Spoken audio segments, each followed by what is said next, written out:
मैं अंकुर राणा स्वागत करता हूं आप सभी का आपके अपने YouTube चैनल अंकुर राणा लर्नर्स पर।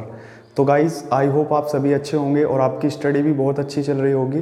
तो आज की वीडियो में मैं आप सभी के लेके आया हूं कि मैथ की स्ट्रेटजी क्या होनी चाहिए और आप कैसे इंप्रूव कर सकते हैं मैथ्स को, ठीक है। और जो बिगनर्स हैं और जो 2023 को टारगेट कर रहे हैं कि उनका मैथ कैसे इंप्रूव हो और उनको कैसे मैथ स्ट्रेटजी रखनी चाहिए, उनके लिए आज की वीडियो है। तो आप वीडियो को पूरा एंड तक देखिएगा। और जिनका भी अभी लास्ट ईयर या काफ़ी समय से तैयारी कर रहे हैं और उनका मैथ में अगर इम्प्रूव नहीं हो रहा है तो एक बार ये स्ट्रेटजी फॉलो करने की आवश्यकता है। ज़रूर आपका मार्क्स मैथ में ज़रूर इम्प्रूव होगा, ठीक है गाइज। तो पहली बात तो ये कि जिन्होंने चैनल को अभी तक सब्सक्राइब नहीं किया वो चैनल को ज़रूर सब्सक्राइब कर लें। इस तरीके की बहुत सारी वीडियो आपके सामने मैं लेकर आता रहूँगा और जुड़े रहिएगा। आप ज्वाइन कर सकते हैं अंकुर राणा लर्नर्स टेलीग्राम चैनल, जहाँ पे मैंने बहुत सारी इन्फॉर्मेशंस और आप वो कैब स्ट्रैटेजी बहुत सारी चीज़ें वहाँ पर हैं। और आप मेरे से लाइव सेशन में भी जुड़ सकते हैं, जहाँ पे वीकली हर संडे लाइव सेशन होता है, जहाँ पे आप स्टडी रिलेटेड मेरे से कोई भी डाउट पूछ सकते हैं, ठीक है गाइस। चलिए बढ़ते हैं आज की वीडियो की तरफ, जिसमें हम सीखेंगे मैथ स्ट्रेटजी कैसी होगी, किस तरीके से आपको इम्प्रूव करना चाहिए और कैसे एक द बेस्ट स्ट्रेटजी के साथ आपको आगे बढ़ना चाहिए और किस तरीके से आप मैथ को इम्प्रूव कर सकते हैं, ठीक है गाइस। चलिए स्टार्ट करते हैं आज की वीडियो। देखिए मैथ स्ट्रैटेजी क्या होनी चाहिए आपकी, ठीक है।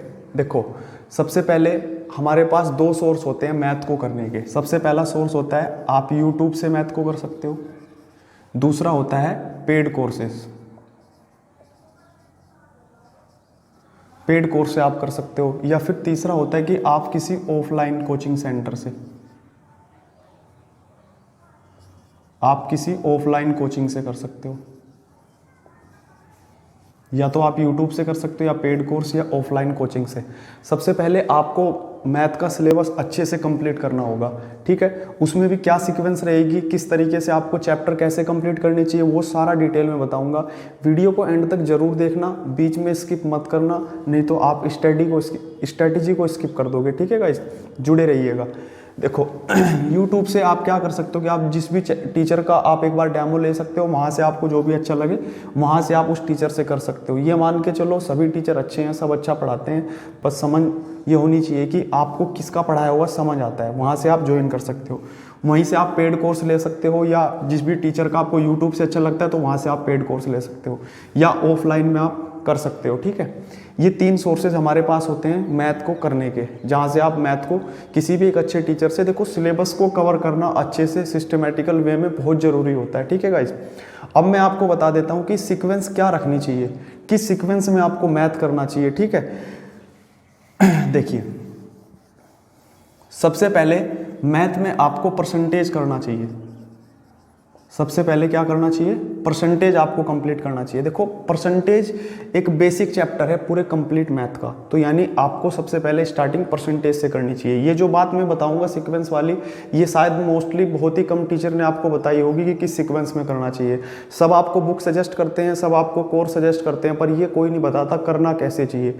मैं आपको आज की वीडियो में यही कंप्लीट बताऊंगा कैसे करना चाहिए, कौन सी बुक आप फॉलो करें, कहाँ से आप प्रैक्टिस करें, जिससे आपका मार्क्स 50 ऑफ पूरा कंप्लीटली जितना भी होता है बाय 50 ऑफ 50 आपका कंप्लीट मार्क्स आ सके, ठीक है गाइज। मैं आपको अपने मार्क्स बताऊं तो इस बार के सीजीएल प्री 2022 में मेंस का भी रिजल्ट नहीं आया, ठीक है। प्री में जो मेरे मार्क्स हैं वो 47.5 हैं 50 में से, 50 में 47.5 है। एक नंबर कहाँ कटा मेरा, मैंने गलती से बी का ऑप्शन सी कर दिया, वो इसलिए कट गया। ऐसा नहीं कि वो क्वेश्चन मुझे आता नहीं था, लेकिन वो आता था, उसमें कट गया। CHSL में मेरे पूरे फुल मार्क्स हैं। CHL इससे पहले जो दिया था उसमें मेरे 50 में से 50 थे। इससे पहले मैंने GD दिया था, GD में पूरे 25 में से 25 मार्क्स थे मेरे, ठीक है। MTS दिया था, MTS में भी मेरे 50 में से 50 मार्क्स थे, ठीक है गाइस। इस तरीके से मैंने मैथ्स में मार्क्स गेन करे हैं और आप भी इसी तरीके से कर सकते हो, कोई दिक्कत नहीं है। आप स्ट्रेटजी फॉलो कीजिए, आपके भी मार्क्स इंप्रूव होंगे, ठीक है गाइस।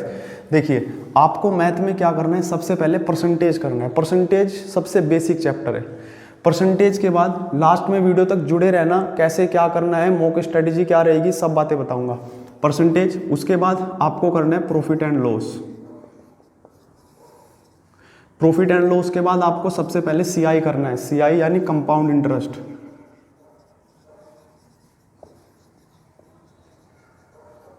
सीआई यानी कंपाउंड इंटरेस्ट। फिर आपको चौथे नंबर पे करना है एसआई, जिसको बोलते हैं सिंपल इंटरेस्ट। ठीक है, सारी सीक्वेंस बताऊंगा। सिंपल इंटरेस्ट, उसके बाद आपको करना है 5 नंबर पे रेशियो। ठीक है, और 6 नंबर पे आपको करना है रेशो के बाद आपको करना है मिक्सचर। मिक्सचर के बाद आपको करना है, मिक्सचर के बाद आप पार्टनरशिप भी कर सकते हो। पार्टनरशिप के बाद 8 का मतलब होगा, उसके बाद आप डिस्काउंट कर सकते हो 8 नंबर पर। देखो मैथ को करने का मैं सीक्वेंस क्यों बता रहा हूं, वजह यह है कि आप अगर सीक्वेंस में करोगे तो ये चैप्टर एक कंसेप्ट पे रिलेट करते हैं, यानी कहीं ना कहीं आपसे परसेंटेज, रेशो, फ्रैक्शन में 20%, 33%, ऐसे इस तरीके से आपसे चीज़ें पूछी जाएंगी।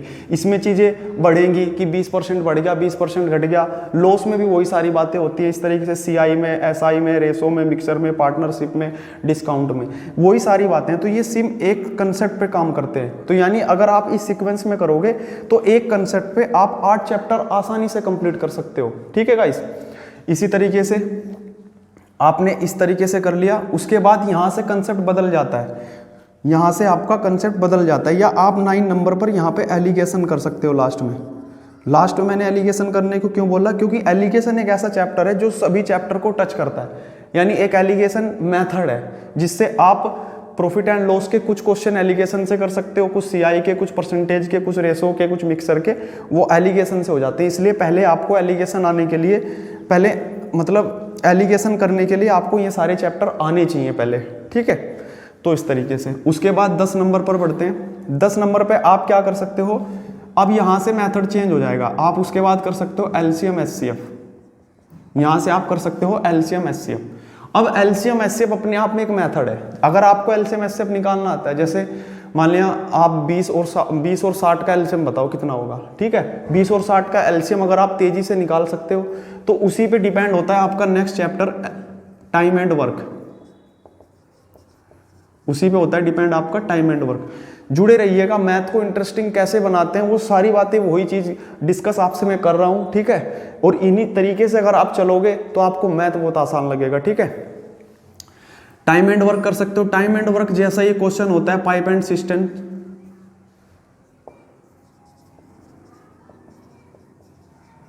Pipe and system, pipe and टंकी। उसके बाद अब ये तीनों क्या है, होते हैं कि एक कंसेप्ट पे बेस होते हैं, यानी इनमें एलसीएम मेथड लगता है। जो पढ़े हुए हैं, जो पढ़ चुके हैं या आगे पढ़ेंगे, वो समझ जाएंगे कि एलसीएम मेथड क्या होता है। ठीक है, उस तरीके से time and work, LCM HCF, pipe and टंकी एक मेथड पे, यानी एक मेथड से आप 3 चैप्टर खत्म कर सकते हो। यहाँ पे एक मेथड से आप 9 चैप्टर खत्म कर सकते हो। यानी मैथ को अगर कंप्लीटली देखा जाए तो 2 से 3 ही 4 मैक्सिमम कंसेप्ट ऐसे हैं जहाँ पे आप पूरा अर्थमेटिक सम अप कर सकते हो। ठीक है, पर लेकिन ये चीजें हमें पता होनी चाहिए तब। उसके बाद आप आगे बढ़ सकते हो, पाइप एंड टंकी हो गया आपका। उसके बाद टाइम एंड डिस्टेंस, उसके बाद time and distance. Time and distance के सेम जैसा ही है आपका boat and stream, boat and stream. इस तरीके से आप पाइप एंड सिस्टम और time and distance, boat and stream, ये एक कंसेप्ट पे बेस है। इन दोनों में एक कंसेप्ट लगता है। ठीक है, तो आप इन दोनों को इस तरीके से सम अप कर सकते हैं। उसके बाद लास्ट में आप कर सकते हो एवरेज, उसके बाद लास्ट में आप कर सकते हो एवरेज। ये हुई अर्थमेटिक की बात। ठीक है, अर्थमेटिक आपको हमेशा इस सीक्वेंस में करना है। स्क्रीनशॉट भी आप इसका ले सकते हो। ठीक है, इस तरीके से आपको ये कंप्लीट करना है। ध्यान रखो, आप किसी भी एजुकेटर, किसी भी टीचर या यूट्यूब से आप पढ़ते हो, कहीं से भी आप पढ़ते हो, तो आपको इस सीक्वेंस में मैथ को पढ़ना है। ठीक है, ध्यान रखना, ये बात बहुत इंपॉर्टेंट है। आगे बढ़ता हूं, अब बात कर लेते हैं एडवांस मैथ की, कि एडवांस आपको कैसे करना है। लास्ट में बुक और स्ट्रेटेजी और प्रैक्टिस डिस्कस करूंगा आपके साथ में। ठीक है, अभी सीक्वेंस डिस्कस कर रहे हैं कि सीक्वेंस क्या रहनी चाहिए। अब देखो एडवांस मैथ, एडवांस मैथ आप कैसे कर सकते हैं। एडवांस में आपको क्या करना है कि एडवांस में 2 ही चैप्टर आपको सीक्वेंस में करने हैं, बाकी किसी भी तरीके से आप स्टार्ट कर सकते हो एडवांस को, कोई प्रॉब्लम नहीं। लेकिन आप ज्योमेट्री से पहले, मेंसुरेशन से पहले आपको ज्योमेट्री करना है। ज्योमेट्री पहले करना है, फिर उसके बाद मेंसुरेशन करना है। पहले ज्योमेट्री फिर मेंसुरेशन, ठीक है गाइस। उसके बाद आप अलजेब्रा कर सकते हो, मर्जी है यहाँ पे कोई सीक्वेंस अप्लाई नहीं होता। आप अलजेब्रा कर लो पहले या ट्रिगो पहले कर लो, कुछ भी कर सकते हो। फिर उसके बाद नंबर सिस्टम, नंबर सिस्टम के बाद आप सिंप्लीफिकेशन,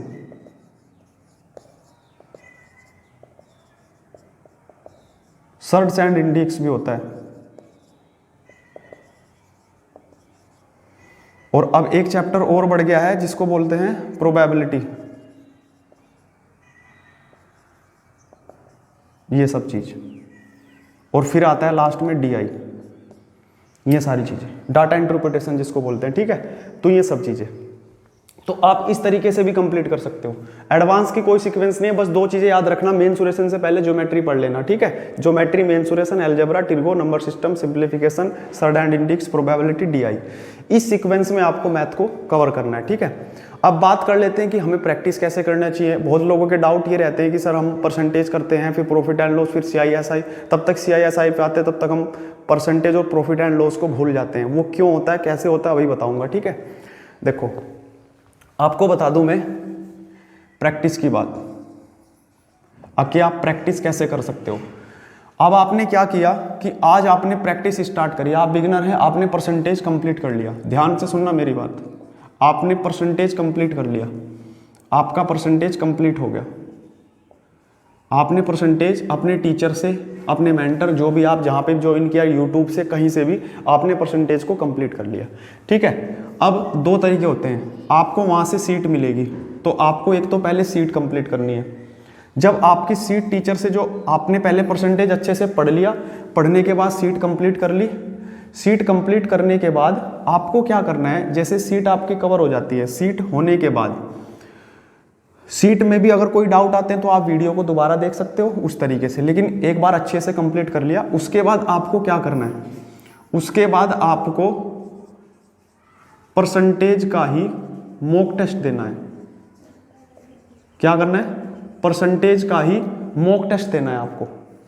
यानी परसेंटेज पहले कंप्लीट किया, फिर उसकी सीट जो टीचर ने दी वो करी, नोट्स आपके पास होते ही हैं, प्रोवाइड करा देते हैं टीचर, आजकल जो डिजिटल बोर्ड से आप पढ़ते हो वो प्रोवाइड हो जाते हैं। वहाँ से परसेंटेज के बाद आपको उसी परसेंटेज का मॉक टेस्ट लगाना है। मॉक टेस्ट कहाँ से लगाना है, सेम चैप्टर का ओनली। कहाँ से लगाना है आपको, टेक्स्ट बुक से। टेक्स्ट बुक हो या कोई और सोर्स हो, वहाँ से आप लगा सकते हो, लेकिन टेक्स्ट बुक बहुत है, आप टेक्स्ट बुक से भी कर सकते हो। उसके बाद टेक्स्ट बुक से लगाने के बाद यहाँ से आपको चैप्टर का मॉक टेस्ट देना है। चैप्टर के मॉक टेस्ट में टेक्स्ट बुक से आपको 10 नंबर का मॉक टेस्ट देना है, उसी चैप्टर का, जिस चैप्टर को आपने पढ़ा, ठीक है। इसी तरीके से आपको percentage, profit and loss, CISI उसी सीक्वेंस में करने के बाद चैप्टर कंप्लीट, सीट से प्रैक्टिस, और उसके बाद मॉक टेस्ट उसी चैप्टर का। और चेक करो, देखो सबसे पता क्या होता है कि अगर आप अभी से टाइम बाउंड कंडीशन में क्वेश्चनों को करना सीख जाते हो, तो आप जब एग्जाम में, जो हमें लगता है ना कि सब कुछ आने के बाद हम भूल जाते हैं, वो यही होता है कि हमने टाइम बाउंड कंडीशन में चीज़ों को करना नहीं सीखा। जब तक आप टाइम बाउंडेशन में चीज़ों को करना नहीं सीखोगे, तब तक आपको एग्जाम में प्रेशर फील होगा, तब तक आप चीज़ें भूलते रहोगे। तो यानी परसेंटेज करने के बाद आपको 10 नंबर का टेस्ट जरूर लगाना है। उसमें आपको चेक करना है क्या 10 क्वेश्चन 10 मिनट में मेरे से हो पा रहे हैं, क्या मेरे कंसेप्ट क्लैरिटी आ गई है, जो मैंने सीखा क्या वो मुझे आता है, वो चेक करना है। इसी तरीके से सारे चैप्टरों का आपको एक बार कर लेना है। जब एक बार परसेंटेज हुआ, प्रॉफिट एंड लॉस कंप्लीट किया, फिर उसका, इस तरीके से जब आप कर लोगे, करने के बाद जब सारे मैथ के चैप्टर आपके कंप्लीट हो जाएं, फिर उसके बाद आपको कंप्लीट सेक्शनल मॉक देना है। उसके बाद सेक्शनल मॉक देना है।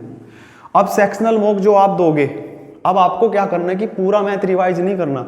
जब आप एक बार इस तरीके से कर लेते हो, फिर आपको पूरा मैथ कभी भी रिवाइज नहीं करना होता।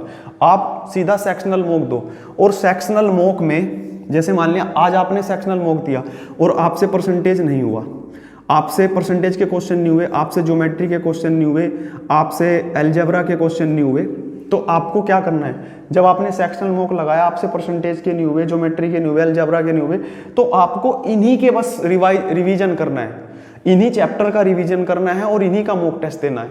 ठीक है गाइस, और इन्हीं चैप्टर का रिवीजन और सेक्शनल मॉक अल्टरनेट डेज पे देना है, यानी एक दिन छोड़कर। और सेक्शनल मॉक प्रीवियस ईयर होना चाहिए, किसी कंपनी का नहीं, प्रीवियस ईयर सेक्शनल मॉक होना चाहिए। चाहे आप बुक से दे सकते हो, चाहे आप ऑनलाइन दे सकते हो, जैसा आपको ठीक लगे, ठीक है। प्रीवियस ईयर का मॉक टेस्ट होना चाहिए। और आपको जैसे परसेंटेज नहीं हुआ, ज्योमेट्री नहीं हुआ या अलजेब्रा आपसे नहीं हुआ, तो आपको इन्हीं को रिवाइज करना है और अल्टरनेट डेज पे आपको मॉक टेस्ट देना है। यानी एक दिन आपको एनालिसिस कर लेना है, देख लेना ये नहीं हुआ, ये नहीं हुआ, उस एक दिन में आपको फिर इनको रिवीजन करना है अच्छे से, इन पे क्वेश्चन प्रैक्टिस करने हैं। एक दिन छोड़कर फिर नेक्स्ट डे आपको दूसरा सेक्शनल मॉक देना है। इस तरीके से आपका मैथ इंप्रूव होगा और ये मैथ परमानेंट इंप्रूव होगा। ये नहीं कि कभी आपके मार्क्स 48 आ गए, कभी 40 आ गए, कभी 50 आ गए, इस तरीके से नहीं होगा। आपका मार्क्स ये कंप्लीटली हमेशा के लिए बढ़ जाएगा, कभी भी अप्स एंड डाउन नहीं होगा। जैसे बहुत लोगों को रहता है कि मेरे मॉक टेस्ट में कभी 120 आते हैं, कभी 130 आते हैं, कभी मैथ का स्कोर घट जाता है, कभी कम हो जाता है। वो इसीलिए होता है क्योंकि आपने प्रैक्टिस चैप्टर वाइज अच्छे से नहीं करी है। अगर आप अच्छे से चैप्टर वाइज प्रैक्टिस करोगे तो इंप्रूव जरूर होगा, ठीक है। एक बार इस स्ट्रेटेजी को आप फॉलो कर सकते हो, आपको इंप्रूवमेंट जरूर मिलेगा, ठीक है। अब ये बात प्रैक्टिस की, प्रैक्टिस आपको कैसे करनी है, सेक्शनल मॉक आपको कैसे देने, वो मैंने बता दिया, ठीक है। अब बुक्स की बात कर लेते हैं कि बुक्स आपको कौन सी फॉलो करनी चाहिए, किस तरीके से, कहां से आपको प्रैक्टिस करनी चाहिए।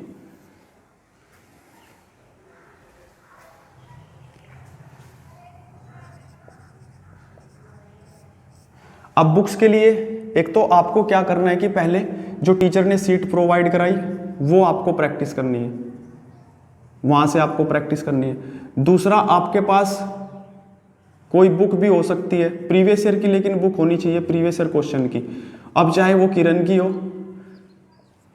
चाहे किसी भी टीचर की हो, पर लेकिन उसमें क्वेश्चन सोल्व करने की अप्रोच आपको वही रखनी है जो टीचर ने आपको कराई थी, ठीक है। हमें मतलब नहीं है कि किरण की बुक का सॉल्यूशन क्या है या कोई अदर बुक है उसका सॉल्यूशन क्या, हमें उस बात से कोई फर्क नहीं पड़ता। पर लेकिन हमने जो टीचर से अप्रोच सीखी, हमें वो अपने क्वेश्चनों में अप्लाई करना जरूर सीखना है, ठीक है। ये नहीं कि हम कभी टीचर से भी सीख लेते हैं, कभी बुक का देख लेते हैं, वो नहीं। अगर बुक्स में टीचर से भी अच्छी अप्रोच है तो आप उसको नोट डाउन कर सकते हैं, पर अदरवाइज आपको अपने ही कंसेप्ट जो टीचर ने आपको बताए हैं शॉर्ट तरीके, उन्हीं से आपको क्वेश्चन करने चाहिए। भले ही आपके पास किरण की बुक है, किरण की बुक में इतने अच्छे सॉल्यूशन है नहीं, पर लेकिन हाँ ये है कि टाइप वाइज अच्छे से उसमें सिस्टमेटिक वे में दिया हुआ है, वहां से आप जो बिगिनर से अच्छे से तैयारी कर सकते हैं, ठीक है। और जिनके पास अभी समय है कि भाई अभी वो एलिजिबल भी नहीं है कि अभी हम फॉर्म भी नहीं डाल सकते, वो आराम से बुक परचेज करें और आराम से प्रैक्टिस करें, ठीक है। पर लेकिन जो एलिजिबल हो चुके हैं, फॉर्म अप्लाई करने लायक हैं, उनको क्या करना है कि उनको प्रीवियस ईयर पे प्रैक्टिस करनी है। और अभी जो 2023 को टारगेट कर रहे हैं, वो एक तो जो 2022 अभी को हुआ है, 2022 सीजीएल जो हुआ है, उसके प्री के सारे क्वेश्चन, प्री के सारे मतलब सारे पेपर और मेंस के सारे पेपर जरूर करने हैं। यानी आपको पहले 2017, 16, 18, 15 ये लगाने की आवश्यकता नहीं है, आप सीधा 22 वाले क्वेश्चन करो, प्री के और मेंस के, ये जरूर लगाओ। आप एक पेपर अपने टारगेट में जरूर सेट करो कि एक पेपर 2022 प्री का मुझे सोल्व करना है, ठीक है। इस तरीके से प्री और मेंस लगाना है। फिर उसके बाद जब 22 के हो जाए तब आप 21 पे आ सकते हो, 2021 के। इसके कंपाइलेशन बहुत जगह मिल जाते हैं, टेलीग्राम वगैरह इन पे सब पे अवेलेबल है, आप वहां से भी डाउनलोड कर सकते हैं या आप बुक भी ले सकते हैं, ठीक है। उस तरीके से तो ये बात हुई बुक्स की और सीट्स की, किस तरीके से करना चाहिए वो मैंने सारी बातें आपको बता दी हैं, ठीक है गाइस। अब दूसरी बात आपको बता दूं अब तीसरी बात कर लेते हैं कैलकुलेशन पे। ये तो हमने सारी प्रैक्टिस कर ली, अब तीसरी बात आती है कि यार कैलकुलेशन कैसे प्रैक्टिस करें हम। कैलकुलेशन की बहुत ज़्यादा प्रॉब्लम रहती है, बहुत लोगों को प्रॉब्लम रहती है कि कैलकुलेशन इंप्रूव नहीं, मैथ मुझे आता है लेकिन कैलकुलेशन में समय लग जाता है। कैलकुलेशन के लिए बता देता हूँ,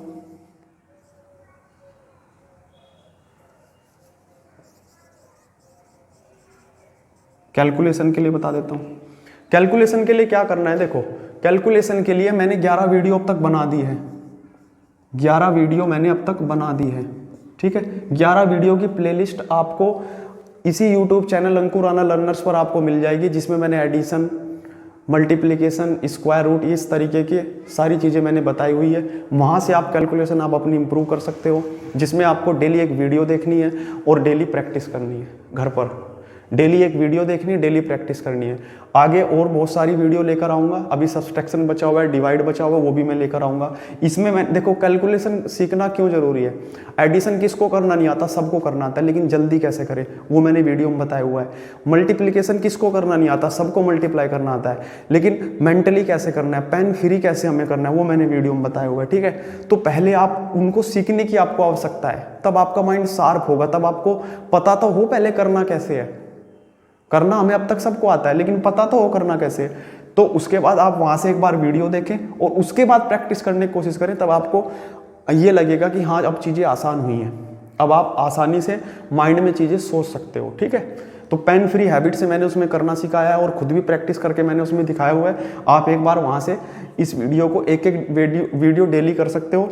मात्र 30 से 35 दिनों में आपकी इंप्रूव अच्छे से कैलकुलेशन हो जाएगी, अगर आप अच्छे से घर पे प्रैक्टिस करते हो। देखो प्रैक्टिस ही आपके काम आएगी, जितना आप प्रैक्टिस करोगे उतना ही काम आओगे। मेरे में और आप में कोई ज़्यादा फर्क नहीं है, बस फर्क इतना है कि मैंने प्रैक्टिस ज़्यादा की हुई है, अभी आपकी प्रैक्टिस कम है। तो आप डेली प्रैक्टिस करो सारी चीज़ें इंप्रूव हो जाएगी। ये बात कैलकुलेशन की बुक्स की हुई, प्रैक्टिस की होगी।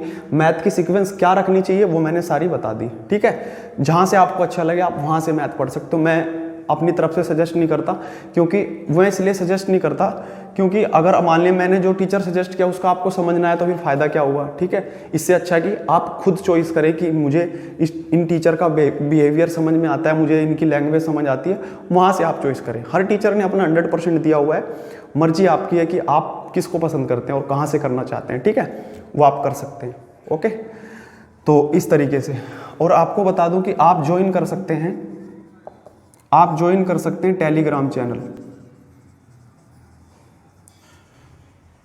टेलीग्राम चैनल आप ज्वाइन कर सकते हैं। टेलीग्राम चैनल का नाम है अंकुर राणा लर्नर्स। टेलीग्राम चैनल का नाम है अंकुर राणा लर्नर्स। जिस चैनल से यूट्यूब चैनल है उसी नाम से टेलीग्राम चैनल है, तो आप उसको भी ज्वाइन कर सकते हैं। मैं डिस्क्रिप्शन में भी लिंक डाल दूंगा, आप वहां से ज्वाइन कर सकते हैं। इसके फायदे क्या हैं? इसके फायदे ये है कि आप मेरे से जुड़ सकते हैं वीकली, यानी हर रविवार आप मेरे से जुड़ सकते हैं लाइव सेशन में, जहाँ पे आप मेरे से कोई भी स्टडी रिलेटेड डाउट पूछ सकते हैं। ठीक है, जिसमें मैं आपकी हेल्प करता रहता हूँ। कोई भी सारी इन्फॉर्मेशन एग्जाम रिलेटेड वो सब इसमें मिल जाती है। बहुत सारे बच्चे पढ़ रहे हैं, आप भी ज्वाइन कर सकते हैं। ठीक है, इसमें बहुत सारी सीट्स हैं और इंग्लिश की भी सीट्स इसमें डली हुई हैं, वहाँ से आप प्रैक्टिस कर सकते हैं। ठीक है गाइस, और इंग्लिश की स्ट्रैटेजी, वोकैब स्ट्रैटेजी और बहुत सारी बातें इसमें हैं जो आप ऑलरेडी सीख सकते हो। ठीक है गाइस, तो बस यही लास्ट कहूँगा कि जिसने भी अब तक चैनल को सब्सक्राइब नहीं किया, चैनल को जरूर सब्सक्राइब कर लें और जुड़े रहिएगा गाइस, फ़ायदा जरूर होगा आप लोगों को। ठीक है गाइस, और आई होप मैंने जितनी बातें अभी वीडियो में बताई सारी आपको अच्छे से समझ आई होगी और आप जरूर फॉलो करें ये स्ट्रैटेजी। जो भी ऐसे हैं जो बहुत समय से तैयारी कर रहे हैं, 2 साल हो गया, 1 साल हो गया, अब तक उनको मैथ इंप्रूव नहीं हो रहा है, तो वो एक बार इस स्ट्रैटेजी से मैथ को जरूर करें। ठीक है गाइस, थैंक यू गाइस, जय हिंद।